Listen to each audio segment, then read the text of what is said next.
Signal Online. We're here with Max Brooks, a New York Times best-selling author and resident zombie expert. Now, Max, can you tell us, do you think that in the event of a zombie attack, is the U.S. government ready for this? No. But what the United States does exceedingly well is adapt and overcome. Mm-hmm. We're usually the last to the party, but we always end up cleaning up. So you think that we're not ready for it, but we'd be able to deal with it if it happens? Yes, I think the first few weeks or months or maybe even years would not be pretty, but I think eventually we would learn how to survive, we would come out on top.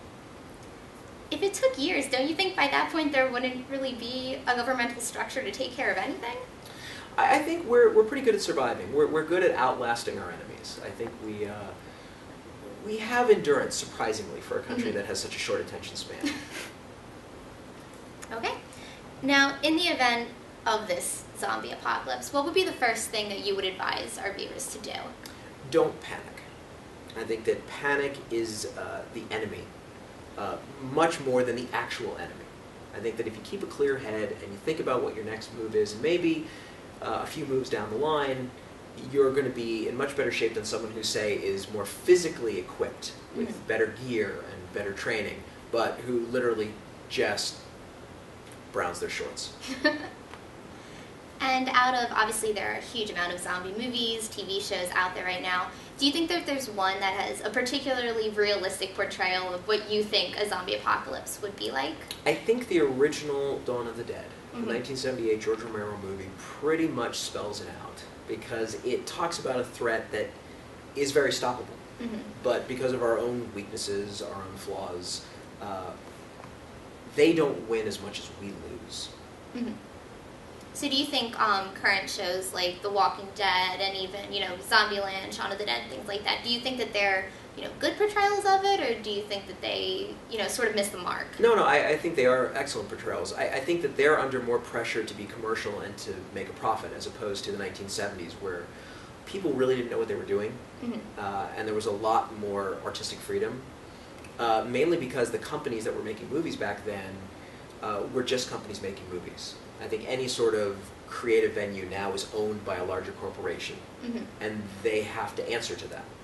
So filmmakers, TV producers may not be able to make certain choices or take certain risks that they could say in the 1970s. Okay, actually kind of going along those lines, we'll take a break from the zombie questions for a second, and you have your book, World War Z, is being made into a movie by Paramount, and it should be coming out at the end of 2012. That's what they tell me, yes. Right, and I know I saw on your website that after you sold the rights to them, you kind of didn't have a whole lot to do with the creative process behind it. Is it hard to have something like that you worked so hard on, just sort of taken out of your hands and having to watch someone else's, creative vision be put into it? No, because there's nothing they can do to my book.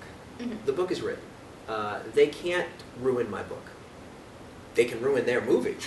So I'll be very curious to see what they do with it. Because it truly is, it's their movie. And I think the fact that it is their movie, that I have no involvement, gives me an emotional barrier from them. In that, I'll be surprised if they keep the title. Really? Well, my book is my book. That's where I put all my blood, sweat, and tears. And I grew up in Hollywood, so I think I'm a little less naive, maybe, about sort of what Hollywood does to what they call source material. Right. So I manage my expectations when it comes to what Hollywood is capable of. So if you didn't have that, Hollywood background, because I know, for me, I feel like it would be very hard to see something that I worked, so long on be kind of taken completely out of my hands and transformed into something else. If you didn't have your background, do you think it would be harder for you? Maybe, but I think I grew up understanding that a book is a book and a movie is a movie. And I grew up with a lot of authors who had books turned into movies, and I read the books, I'd seen the movies, and I saw the changes. So I knew the risk I was taking, but a wise man once said, risk is our business. And that man was Captain Kirk. How do you think your fans are going to react to it? I don't know. That's a good question. And I wouldn't necessarily call them my fans, because they're not really fans of me. Fans of the book. I think there are people out there that have taken emotional ownership of the book. And I honestly don't know. I think if the movie is good, And when I say good, I mean if it is smart, if it is deep, if there is a logic that is built into it, I think they will be more forgiving. And I think they're on that track. I think given the people that they've hired to make that movie, the director who gave us The Kite Runner, the actor who gave us Moneyball, and the writer who gave us The Kingdom and State of Play and Lions for Lambs, I think they are on their way to make a smart movie, so we will just have to see. Okay. All right. Thank you so much.